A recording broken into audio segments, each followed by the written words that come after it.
currently Saltruda, Parker, Nicholson, and Aragoni.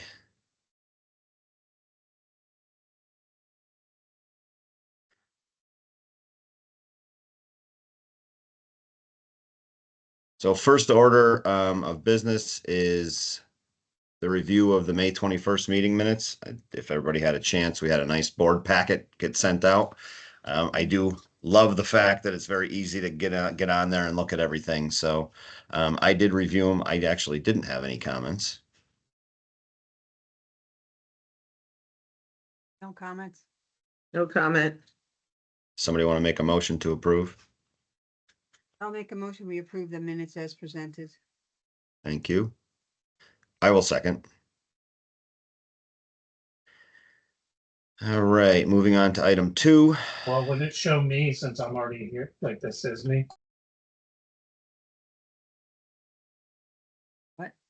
I'm sorry? I think that was I- just some background noise. Yeah, I'm gonna mute Mesner? most of the time. I have background noise, so I'm gonna mute Gotcha. for a while. Okay, number 2, comments or concerns of any person present today. I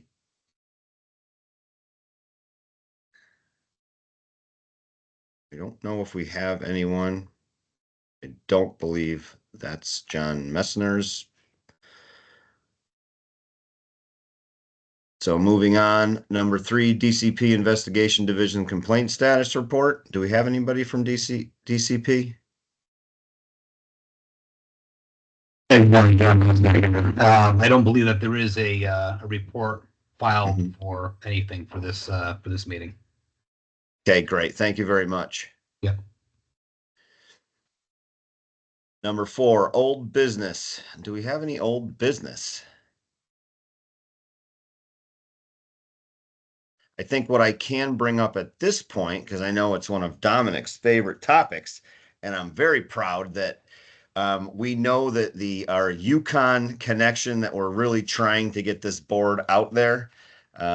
What we have been granted or invited is their professional practice class runs this fall on Tuesdays and Thursdays between 9:30 and 10:45 a.m. Right now, I have an email out to Jill and Mariana just to try and see if they have a couple of those days, if in their curriculum or in their schedule that works better. I will then, doesn't have to be at a meeting level. I will then shoot an email out with those days, but it's going to be a Tuesday or Thursday morning. It's not perfect. It's not in the evening. But maybe if we can get 3 of us, 4 of us, all of us to be able to get out there and just sort of interact with that class, I think it would be awesome. So more to come on that one, but at least we have a time, a class, and willing participants. So Dom, the only other option would be is because that won't hit all the students, that professional practice class. If I know you sometimes have a good connection with the student chapter, if we could somehow, if we're making the trip out there between 9:30 and 10:45, if we could, I don't know if it's a lunch type thing or if some of us could maybe stay out there. Just if we could sort of meet up with the chapter. I don't have any connection to the chapter or who the lead Yeah. is, but We can find out. We can find out very easily. Yeah. so maybe we can figure that out. Just Yeah. Yeah. all Put it right. on my list. Yep. But as far as old business, I think I'm happy that we're going to make this happen. So if anybody, when I find out a few days and times, I will send it out to the group, and hopefully we'll be able to find that. All right, moving on. Number 5, new business. We do have, so 5A, we do have 2 waiver extension requests for CEUs. And I'd like to take them individually because I think they are different. And it will be up for sort of a board discussion. That's why we have this waiver extension process. So we can take Ellen Hines first. She did fill out the form, if everybody had a chance to look at it. Ms. Hines gave an explanation. on why she hasn't been able to complete. She did say she has 17 of her 24 hours. So she's not that far off. She did reference that 7 of those 17 were in person. But for a whole bunch of family issues, and family matters, she was unable to complete her 24 hours, which she needed to have completed by 7/31/24. She's in that window. That was her cycle. So it's kind of up to the board to discuss it, make a recommendation on whether we can, number one, whether we grant an extension and approve the request, and then for how long. Janice. I thought I had muted. I'm sorry. I think that she has been licensed since 84 Mhm. and working steadily and has applied for an extension. It seems completely reasonable to me. I don't see that she will be committing any kind of errors in judgment or misuse of her license. She didn't ask for how long. I don't know if that makes it clear in this letter how long they're asking for, but uh, I would just say, I'd be happy to leave her 2 years to do it, to be honest. I mean, it sounds like she's really under the gun. That's my thought. Okay. Any other commissioners? Yeah, I'll chime in on this one. She's completed 17 of the 24 hours for the cycle that ends on 7/31. I personally think there's an effort made and that she can be granted a hardship and, just look to the next one. I don't think she's well within her number of hours. She hasn't achieved the total number of hours and it's a definite hardship taking care of a sick relative. I don't think, we'll take her at her word on that one and tell her, I think she's met the criteria. I know she's a little under and that she should just look forward to the next second 2-year cycle to try to gear towards that one, if possible. And Maureen? if it's a hardship that keeps on going, she can reapply, obviously, for the next one as well. I'm not clear on this. So if she has the 17 credits right now, and so you're saying over the next 2 years, she would complete the 7 remaining credits? Yeah, Well, well, I she think had- that's up yeah. for question. I think that's up for discussion. Yeah. We can waive the remaining 7 that would be required for the previous 2 years and say, just focus on your next 24 credits for the next 2 years. We could say, hey, can you make up that 7 and then that we can grant an extension? We can say, can you make up that 7 in the next calendar year? Can you have it done? So then she would still have to have her 24 plus the 7 within the next 2-year period. This is kind of up to the board to say, yep, we understand. What do we want to do? I think Janice and Dom kind of put on the table that, and correct me if I'm wrong, that we would waive the remaining 7 hours because she did make that commitment to get 17 and say, focus on 24 hours over your next 2-year period. That's on the Yes. table. Yeah, and I just say that I think that she's not going to cause any health, safety, or welfare issues by not getting her hours. I would be happy to waive it. Well, that makes sense to me. I wasn't completely Mhm. understanding it before, but that makes sense. I'm in agreement with that proposal. So I guess what we can do is Janice, if you just want to make that motion and we would be waiving the remaining 7 hours. And then Sure. starting her next 24 CEU cycle, from 24 to 26, basically 7/31/24. Sure. Or 8, yeah. Sure. I make the motion that Ellen P. Hines be allowed to that we accept her 17 of the 24 hours and waive the remaining hours, and that she now be in the next cycle of gathering her continuing education credits. Anybody I'll want a second second? that. Second? Yeah, I'll All those second. in favor? Aye. Aye. Aye. Yeah, and just I think our focus is we will see some people who have not made any commitment to getting their CEUs, and those are where we should focus on, sort of saying, hey, you need to complete the entire package. So the next one, the next waiver request is Mr. Stewart. And this one is different. So did everybody have a chance to look at sort of his request? He's been licensed since the early 1980s. He had been planning to retire at the beginning of 2024, but he has consistently been working for a private engineering firm on a part-time basis. He does not stamp or sign any site plans, and he's primarily doing conceptual and preliminary design work that he doesn't do the sort of construction documentation on. He plans to retire next year. My first question is, his continuing education cycle that's listed on his waiver runs through 2026. Is that? So I read all this and I have my opinions on his request, but is he still within a CEU cycle? No, I mean, I think I took this, my interpretation of this was he's looking for that second, the 2024, 2026 cycle. To not I have think he's- CEUs? Correct. Since he's going But- part-time and he's going to be fading out at that point and it just wants to be Yeah, within so his that's- realm. I mean, he did, full disclosure, he did reach out to me. I did not respond to him because I didn't see the email in my private email. Okay.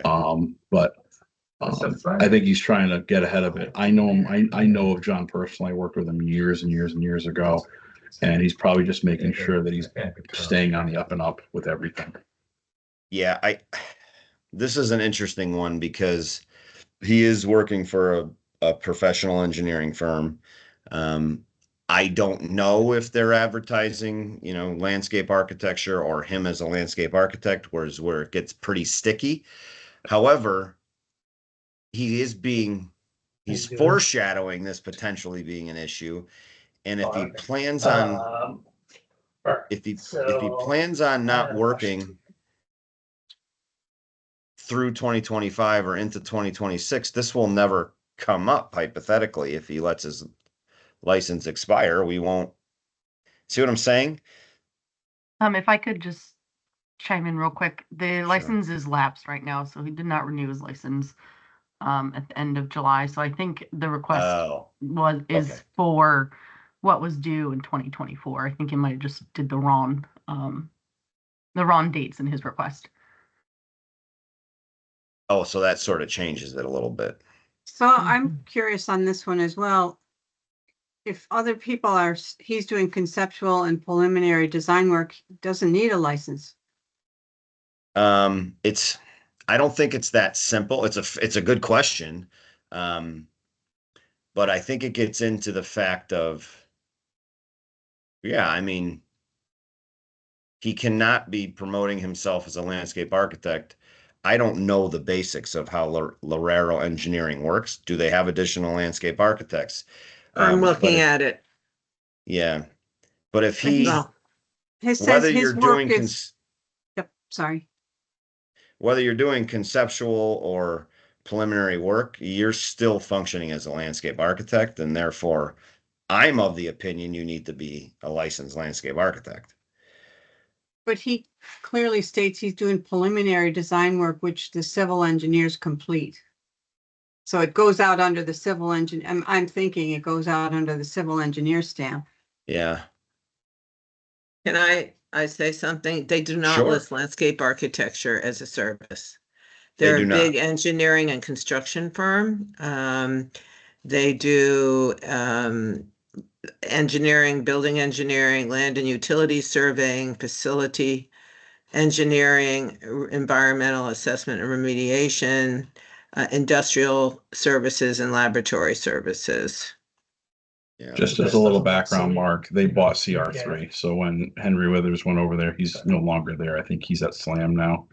And think this another was woman lost. went over there, and I can't remember her name, and obviously John was Oh, no, part of it's that not. movement as well. So they may Yeah, have so another licensed where individual. I this know section Henry is in the left. I know he middle got bought versus out, the and then after shortest COVID, he piece. went over to, he was one of the I wanna make original sure owners of there's enough CR3. He went over to meat above it. that Slam. And obviously Jeff Doesn't Gabriel look fun. had been already You know? gone from that area, and And then Gary that- Hath actually passed This away would in change a little June bit of with this the year. terracotta panel. So I guess I think we have to make this motion pretty clear that he's functioning as a landscape designer, not a landscape architect. He cannot stamp, obviously, drawings.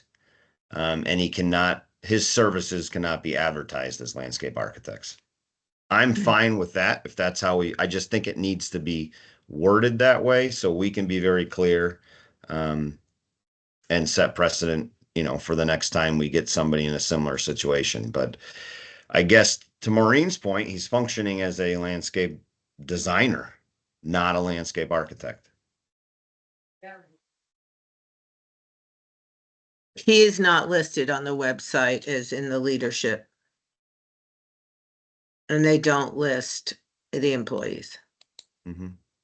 Maybe we should reach out to him and ask him if that's what he's looking for, would not impede his work at that firm. Oh, it's a ESOP. Yeah, I mean, I'm trying to think of the decision would be, I don't know if we're actually approving. What are we approving? Like, what is he asking for? I guess based upon what we were just told, I don't think the waiver request is correct. Because it says continuing education year cycle 2024 to 26. I do think maybe we do have to reach back out to him and get some clarification. I mean, based upon what we're talking about, we have no issue as him functioning as a landscape designer, not stamping or signing anything, and not advertising his services as a landscape architect. Then he can continue on his way. His license is lapsed. He cannot reapply for licensure until he submits his CEUs, which we've had that come before us before. And that's pretty much it. So I don't know if we have to technically approve this waiver. If he's not licensed, and we just heard his license lapsed, if he wants to reinstate his license, he needs to comply by the CEU Yeah. requirements. It's a mystery what he's asking for. Yeah, if he's not asking for licensure to be reinstated, then he can keep doing what he's doing as long as he follows those. Well, I'm gonna throw a wrench in the works here just because I'm reading it again as ahead. well. Apologies, I took a call during this time as well. He said he was planning on retiring in 2024. So when 2024 came around, he wasn't probably acquiring his continuing ed at the rate that he normally did because he was like, okay, I'll be done in 2024. I'll let it Right. lapse. But now, because of quote unquote financial reasons, he needs to work some additional time. So if the continuing education cycle we can verify was up to 2024, which would have granted him a license in June, July of this year for 2 more years.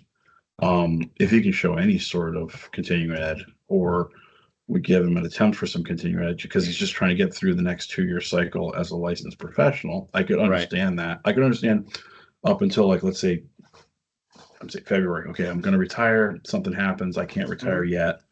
I can understand in working for certain firms, you don't get reimbursed for that continuing ed. You're kind of motoring through it. We need more information, I guess, is what it comes down to on what his intent was. He might think the cycle is 22, 24, 26 for him to continue for another 2 years as a licensed professional. So if that's the case, that's a tough one. Yeah. That's a tough one. I think we need to reach out and ask, is he requesting to have his licensure reinstated from 2024 to 2025? Right? Because we do annuals. Correct.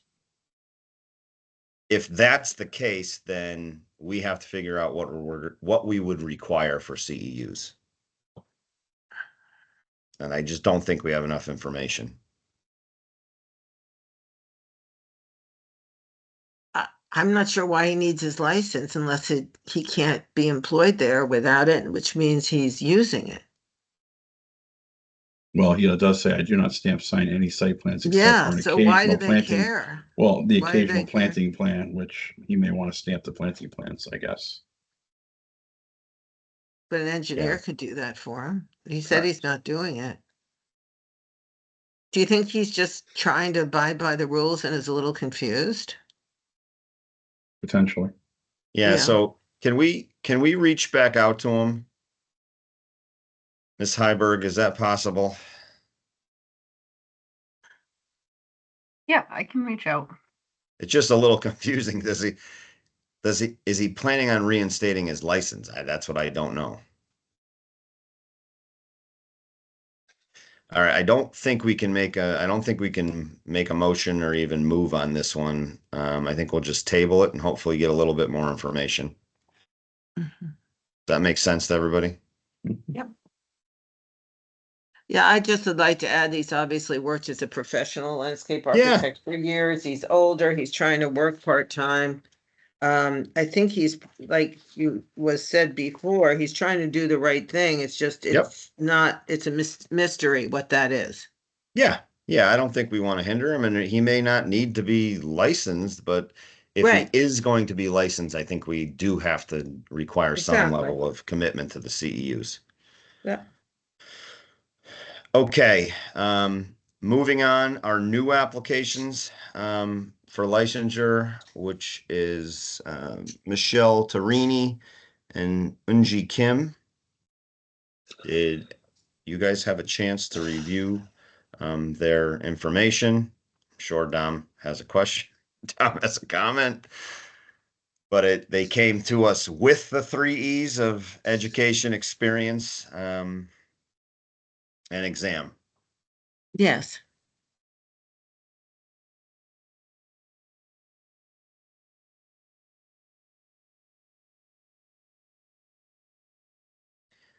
So we can take them on an individual basis, or if somebody would like somebody has any questions, we can discuss them, or if we want to take them as both at the same.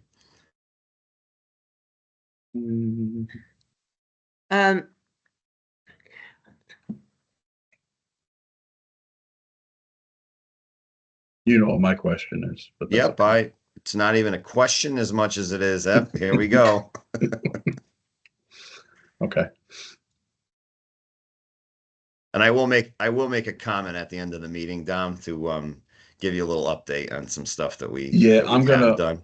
I'm actually gonna reach out to Chris at Stantec for this.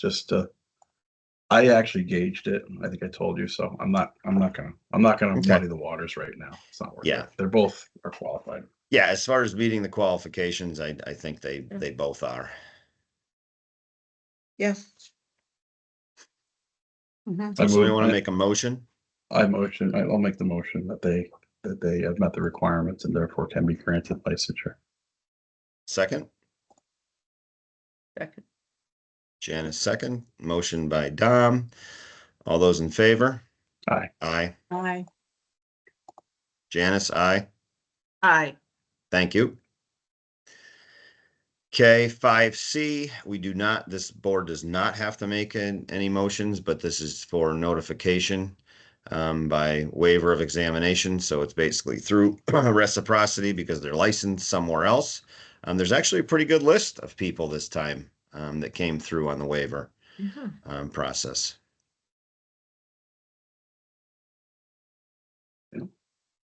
However, 5D, we had no corporate licensures that were administratively approved.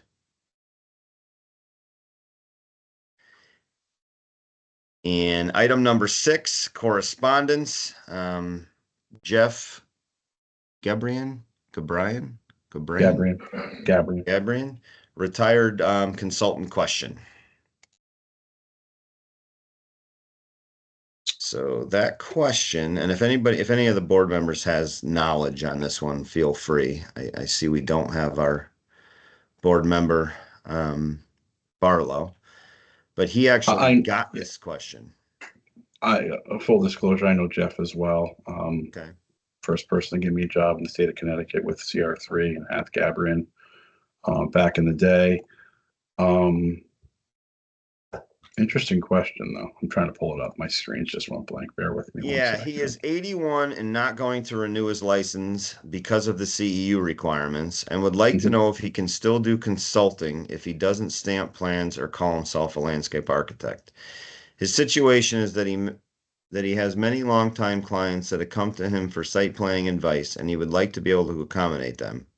Maybe this is something we need to discuss at the meeting. And this was an email from board member Barlow. Right.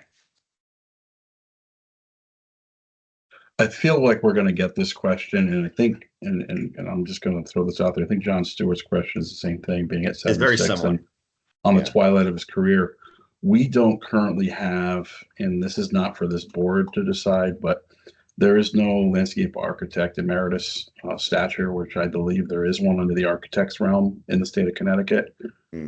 This would fill that void, I think, a little bit in terms of our seasoned professionals that are moving into a different portion of their career. I think Jeff has always been a straight shooter. He was on CLARB for a number of years, served on the ASLA XCOM for a number of years, has always been an advocate for the entire profession. I think he's coming to us with all good intentions. He does offer insight and into things within the West Hartford realm is where he lives. I don't know the ins and outs of it, but I think, I don't think there's a problem with him if he's not going to call himself a landscape architect, provide consulting services. I mean, he could call them landscape design consulting services or something along those lines, but it does bring to the forefront that we may need to urge our counterparts on the ASLA side to take a look at that issue for the retirees or whatnot in terms of that. I've been taking a hard look at how we parallel to engineering and architecture in Connecticut, both with our rules, regulations, not so much to cause boundaries or hindrances, but just to see if we align with those type of situations where they've had it a lot more than we've had as a younger profession within the state. Yeah. Some people take the tact of I'm retired, I'm done, I'm not doing anything, and still some people want to go back and either profess, teach, or guide our young professionals. So I think this is something that has to be adjusted to. I think we can answer him and say there isn't a problem if he's not calling himself a landscape architect, providing that advice. Yeah, I think for meeting minute purposes, I think we should address it. And I don't know, I think I'm sort of in line with saying that if he does not renew his license and he does not call himself a landscape architect or advertise those services or use an old stamp to stamp things, he can practice as a landscape designer and provide the guidance that he is saying that he's gonna be doing. At which point he wants to renew his license, then that changes the playbook a little bit. But if he's going to let it lapse and not pursue a landscape architecture license, then he can, as long as he doesn't do those things, then I don't think this board has a problem with it.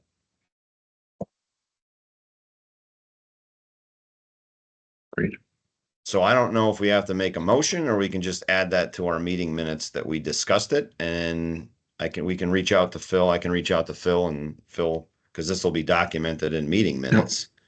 And Phil can reach out to him and sort of explain our thought process. And I've already brought it up to advocacy that I think that's a good point. Yeah, because the state of Connecticut for architects, they recognize architect emeritus or emeritus architect for a landscape architect that's been over 10 years in practice or over the age of 65 years that can still use that title. They're not practicing. There's specific stipulations on that, but they can at least. That's architects, Dom, right? Not correct. Yeah, architects do. Young profession. I think you're right, and I think that would be really great if we could push that forward. Correct. Yeah. This would be a perfect situation. I think that's coming up, as we all start to age. And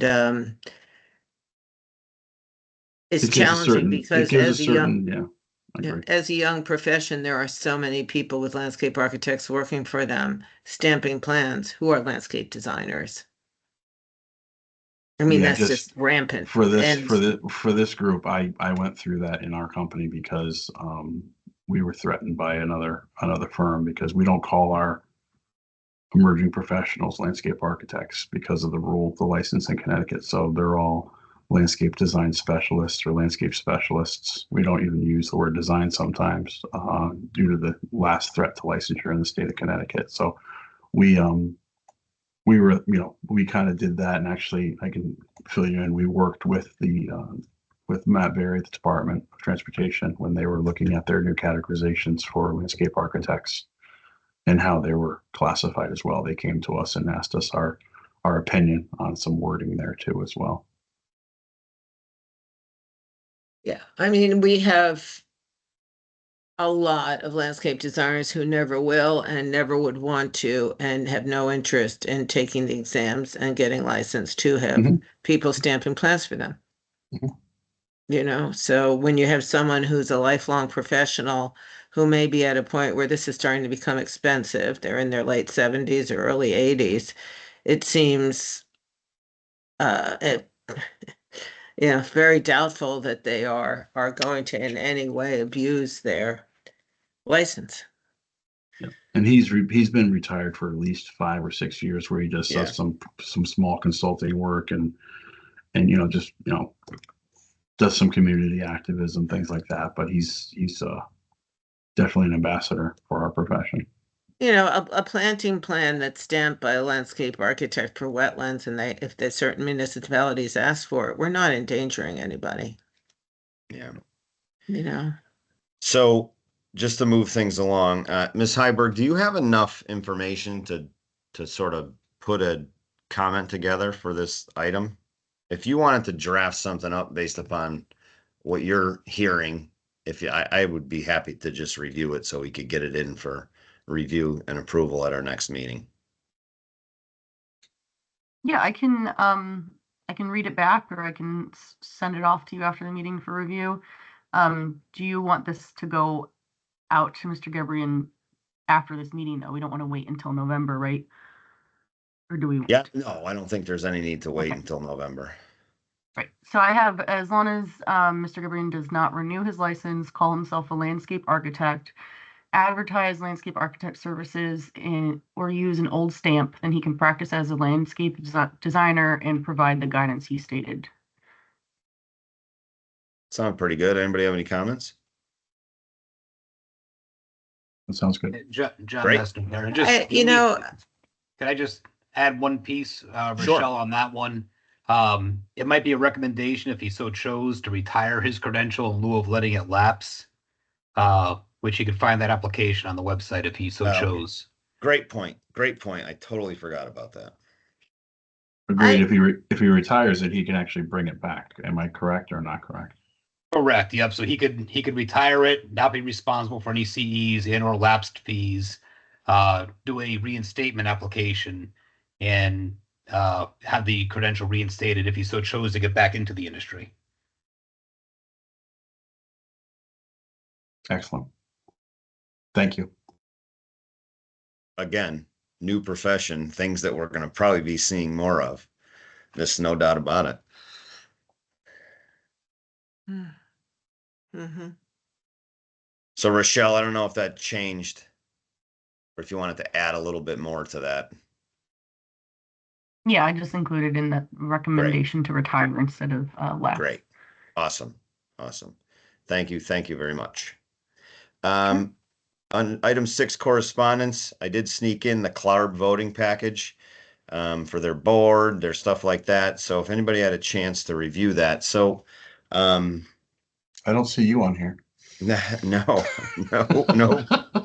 I hung it up for a couple years. I had to go to the website to actually understand it all. Yeah. So they have their elections every year. And it looks like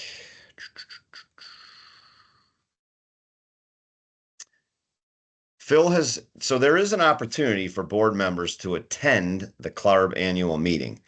We have credits as a state body to actually attend. So it would be, let's see, it's the room, meals, and I believe the flight is included if anyone had an interest in going. Now, I had, all full disclosure, had served on the board of CLARB for years, and just, there really wasn't an interest in anybody on our board to go and attend. So we never really used the credit. So I know that the state of Connecticut has credit to be used if anybody on this board wanted to go to an annual CLARB meeting. Phil Barlow did go once, but I think only once. And then whenever I went, I just went because I was on the CLARB board and didn't pass along any invoices or anything like that to the state. But I know that we have credits, so that if anybody had an interest in going, that is definitely a possibility. But this item is just to, if anybody had a comment, or it would be nice to sort of collectively say, yeah, let's vote for this person or this person. I think there's only a couple that we can vote for.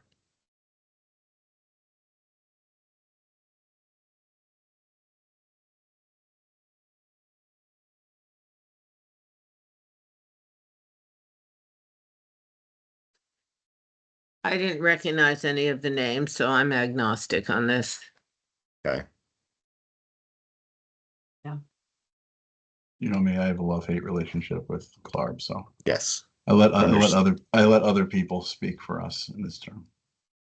Mhm. Understood. And I do know about half of them just from my past experience on them. And what we had done is, a lot of times what Dom and Phil would say is, okay, Mark, we'll just, you I pick trust the Mark's people that you judgment. feel you know most. But we are changing a little bit, and I wanted to make sure I got this out to the group. I think what we could do, if you needed a little more time and actually wanted to watch the videos that are painful to put together, I know because I was out there for a couple times. I think what we can do is you can just email back and say, hey, I think this candidate's good or that candidate's good, as long as we put the package together. And I can work with Rochelle to get it submitted. If this board has no problem with me being the signature on the actual submission, that's fine. We can do it that way. So I don't think we have to make a decision right now, but I think we will have to sort of make a deadline of, the end of the month to get feedback back to me so that we can put the application in. And if you don't get feedback back, I trust I'll your just- judgment, Mark, on there- this issue. there we So do go. I. Okay. But I I know wanted to there's a make lot sure of the movement. option is somebody could attend from this board, the annual meeting, which is actually a pretty nice thing because it's representatives from a lot of the states that CLARB serves actually do attend. So you get to see how it different it is in other Mhm. states and state boards and how they're run. So I will put that out there. I will not be attending. Okay. It's in Virginia, correct? Is it this year? That's how little I know about it. Okay. But yeah, look into it, and if there is an interest, we can, shoot an email and we can work with Rochelle and figure out what we have for credits and things like that. The CLARB meeting this fall or summer, it's in Buffalo Okay. In Buffalo. in September. Oh, yeah. CLARB headquarters, yes, is in Virginia. Virginia, Yeah. Yep. But they change it every year. And it's actually, like I said, it's a pretty good event. And this is for the advisory council, correct? Not the board of directors. Yes, this is for the advisory council who places the board of directors. So it's actually a pretty critical Yes, position. got it.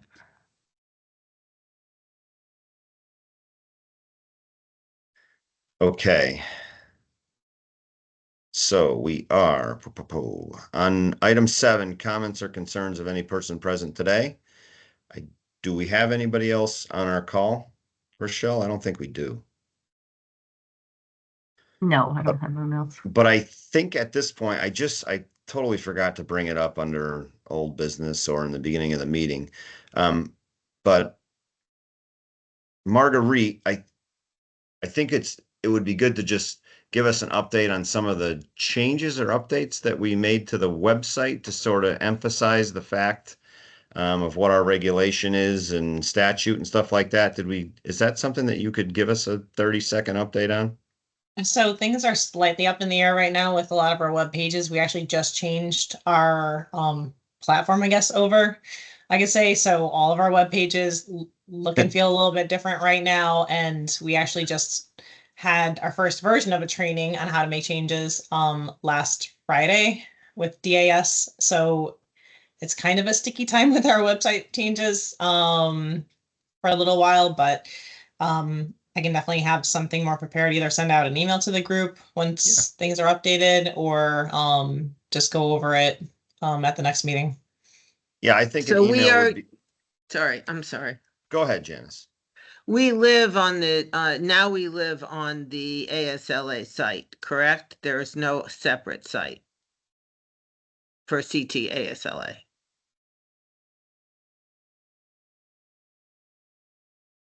Well, we're talking. Yeah. Yeah, we're talking about the state of Connecticut DCP. The licensure page. site. Oh. Yeah, the licensure site, yeah. And some of the things that we're going to hopefully do is sort of emphasize the fact that, we are a education experience. Come to the board, show us your education experience, and we'll recommend that you sit for the exam, because that's currently how we are set up to do. And we just want to highlight that up front.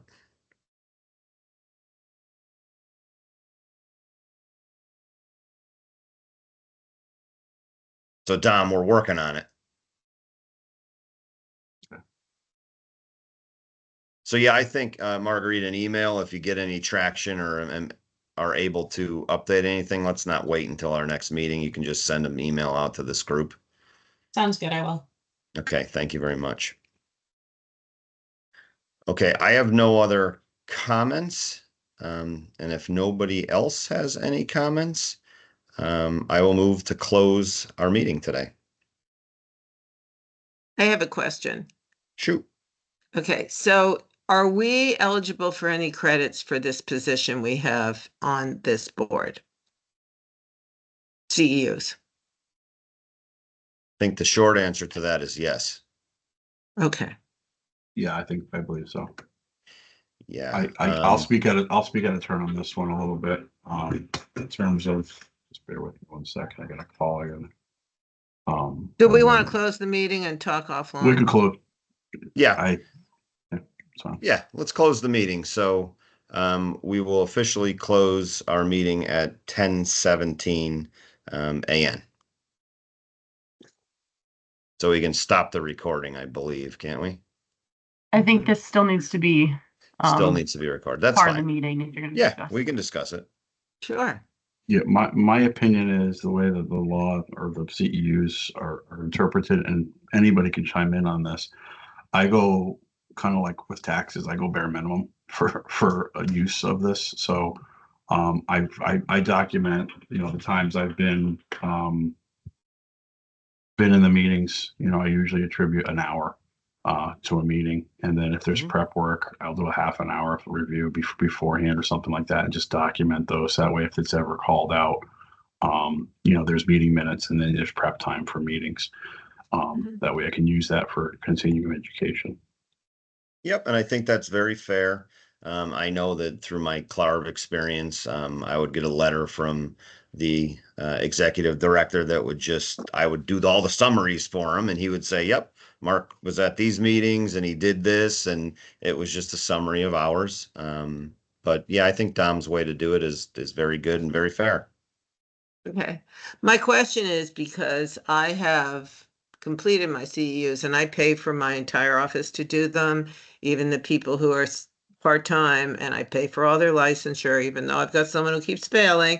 Well, he's got to learn. He's really, really good. He's just obviously really challenged with something about taking the test. So I'm supporting him through that and tutoring.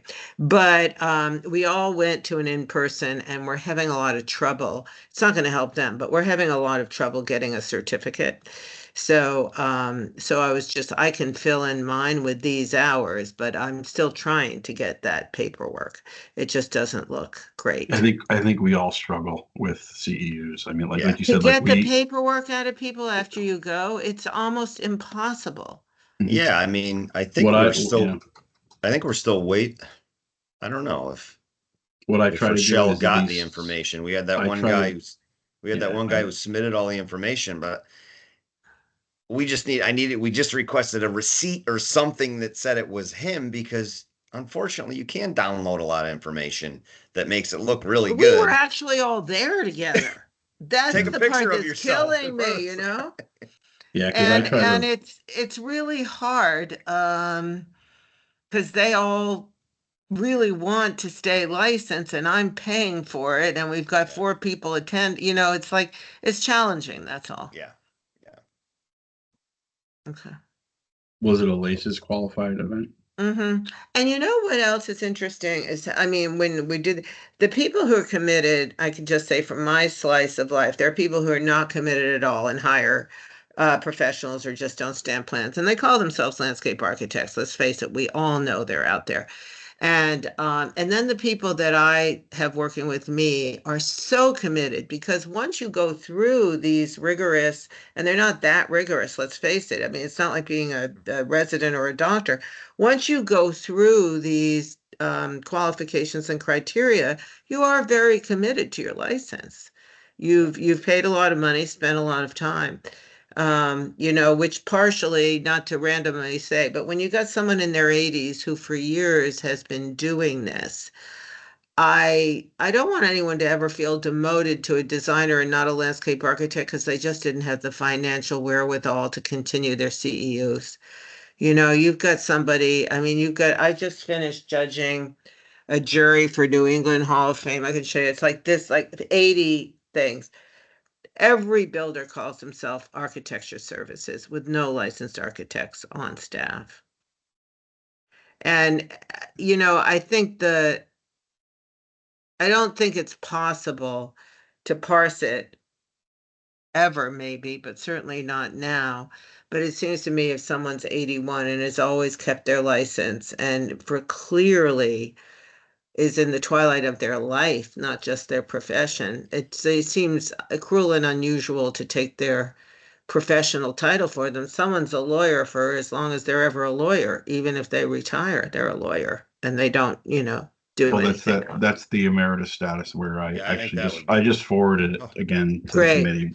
So I think that would be so important because we are new and we haven't had that happen. But you know, you're talking about a lifelong professional. You don't want to say to someone at 85, or God forbid, you know, he's still functioning at 90, which he might be, and say, oh, you know what, you can't call yourself a landscape architect anymore. If anyone can, it's him. Yeah. No, Don, that's awesome news to hear that that's sort of getting pushed forward. So anyway, we can support, obviously we will. If it's an issue with money, can we like do a fund or a fundraiser so that people who, let's say, are 70 and up, or just who have a financial hardship, that we could help fund them if they're willing to do the work? Yeah, I don't think that's a this board that's an role or I responsibility. can That's an bring that back. ASLA I can bring advocacy that and back advisory. because they've done it on the other end. The emerging professionals get everything for free right now. Maybe we can say, hey, listen, what about a retiree who Yeah, may have on the other end? So that's good feedback, Yeah. Janice. I will bring that. great. I'll bring that over to my counterparts at the board. You That's know, awesome. we have AARP, we have, I mean, they're senior citizens, they should qualify. If they're on a fixed income, come on, that guy isn't out there setting the world on fire at 81, you know? They should qualify for some assistance if they're Well, willing to And stay in the game. it's funny you said that because advocates, if you're a part of ASLA, and the last advocacy movement was they are trying to get 529s to qualify for continuing education and licensure. So I know that somebody in their 80s may not have a 529, but Yeah. it may be any tool in the toolbox. Yeah, that's the thing they're trying to open It up is a the continuing hardship education on. financially. Yeah, it's a Oh, hardship for young people. It's really a hardship for young people. I can tell you stories of when I'm fortunate enough to get some approvals through my business. Sometimes I'll have guys stay with me that are down in DC or New Jersey, or it's always a problem when you're looking at these. I have multiple licenses. I hold probably 12, 15 states, and I have to go through. I have a spreadsheet of the different qualifications. Some have to be Full-time job. I have to have universal accessibility CEUs for certain states. I have to have differing ones. And then, like you said, the active versus passive, which is in person versus not in person. It's always a fun way of pushing through. But like you said, I'll bring that voice to the advocacy committee. I know they're looking at, opening up or trying to open up the license again. And these are things that'll have to be tucked in when we open it. Yeah, we have that noon meal that's at a discount for seniors. All you Wish I can could. eat at noon.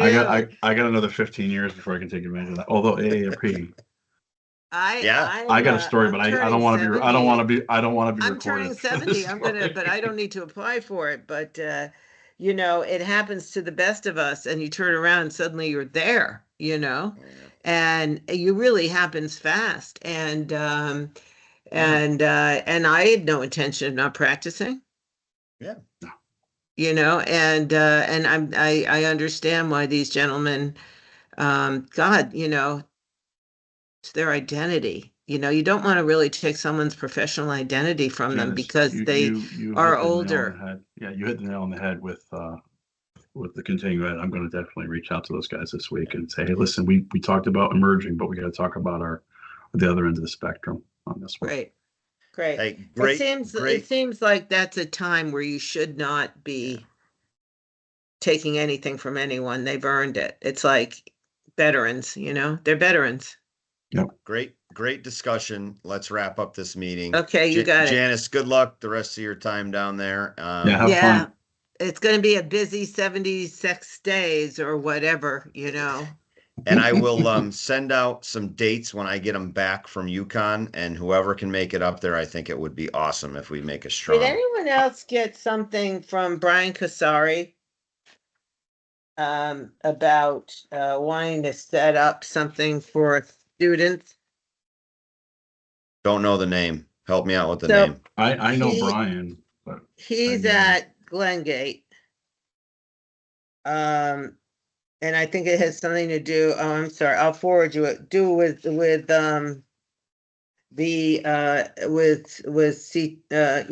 Connecticut. UConn. Okay. Yeah, let's see. The Why, more we trying can to get it, weren't we all trying to get up to UConn? Yeah, that's what we're talking about. Yeah. Okay, Yep. well then maybe he's just working with it. He wants to discuss the CTASLA residential program. I'm sorry, it's completely different. Is this a residential event by CTASLA? Is there yeah, one? they do one once a year. Okay. They do one of their CEU events is a residential program. Yeah. So we're UConn's a getting different in. topic. There's a little something, the Mariani company is buying a lot of these companies up nationwide and keeping landscape architects on staff. Hmm. Do you know about that? No. Okay, so they have a PE firm out of Wall Street. Mariani is a huge landscape contracting company out of Chicago, Frank Mariani. And he has landscape architects on staff. He's very, very good. And they're, I think it's third generation. And they started buying landscape architect design build companies and maintenance companies across the country. I think they have 66 now. Hmm. And they've bought Kent Greenhouse. They've bought Marzilli. And they've bought Hoffman. What do they function And they under? bought Mariani? Do they function under Mariani? They all end up being employees of his. Yes, I'm actually having lunch with him tomorrow, so I can. Kind of fun. I'm just thinking the corporate licensure, the commercial licensure. I am too. I'm exactly wondering why I if brought it that- up. Yeah. Yeah. He's bought a firm, Craig, in Arizona and Yeah, Phoenix. Arizona Don't worry. Yeah, I worry about okay. the Kent ones, the ones in Connecticut that, yeah, interesting. So We'll have to mostly keep- what they're looking for, because their PE is recurring income in the maintenance. Yeah. Yep. But they are. They could straddle that line though pretty quickly when if and when they promote landscape architecture. So they're explain to me the line so I can ask him. Well, if That they're you're saying that concerned about. a service is landscape architecture and they're operating in Connecticut, they have to have a corporate licensure, and they have to have a corporate license to practice, and they also have to list a landscape architect that's licensed in Connecticut. Okay, I don't think Those are- that's going on. Yeah. All right, I mean, I'm not sure they would know that anyway, right? So. Yeah, they're a big enough firm. They should know how to play in the sandbox of other states, and you need a corporate. That's pretty standard practice. It's not. Plus, they dance in the same arenas, sort of. So, Well, on all of their websites, they offer landscape architecture services. then this is something to keep an eye on, and maybe you Yeah. can let them know. I'm sure if they know it, they will follow the rules. Yeah. Yeah, they all offer it, but they were individual. So Yep. no, it's Yeah. really hard. You have to dig Yeah. around in Marzilli's and these other guys' websites to find that they're owned by the Mariani Company. But they are. So that shift has probably maybe not dawned on them that that's a licensor shift. They're no Yeah. longer their own company. And it's not licensure in just Connecticut, it's most states. You have to have a corporate, like Rhode Island, Yeah. you have to have a corporate license. Yeah, And all of like them do. Tennessee, Texas, California, Florida. They may have Oh. done it. Yeah. Okay, group. I'm gonna have to Okay, cut this one Thank off. you. And Thanks, everybody. Look for an email on a few dates to get up to UConn. You got it. Sounds Thanks, like a plan. everybody. I'll send out Thanks, an guys. email after I speak to Frank. Great. Bye. Okay, bye-bye.